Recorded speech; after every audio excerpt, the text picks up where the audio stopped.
If your Steam download goes to high speed and then suddenly drops to zero and keeps repeating like this video will show you exactly how to fix it. This usually looks like your download goes to something like 100 or 200 megabits per second, then drops to zero for a few seconds and then goes back again. Why this happens?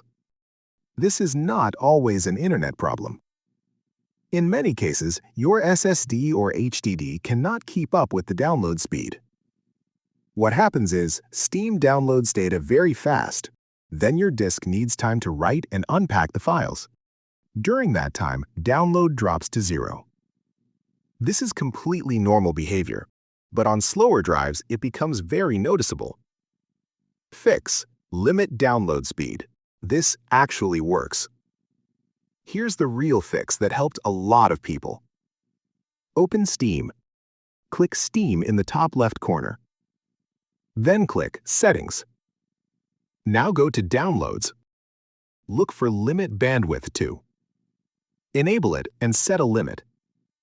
For example, try 50 megabits per second, or even lower like 20 megabits per second. Close this window. Now start your download again and test it. You should see a much more stable download without dropping to zero. Bonus fix: change download region. Still having issues? Go back to Steam Settings, Downloads.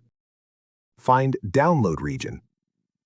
Change it to a different server near you. This will require you to restart your Steam. After restart, try downloading again. Bonus fix: close background apps. Close any apps using disk. Browsers, games, launchers. This gives your drive more speed. Now test your download again. One of these methods should fix your Steam download dropping to zero. If this helped you, like and subscribe for more Steam fixes and PC tutorials.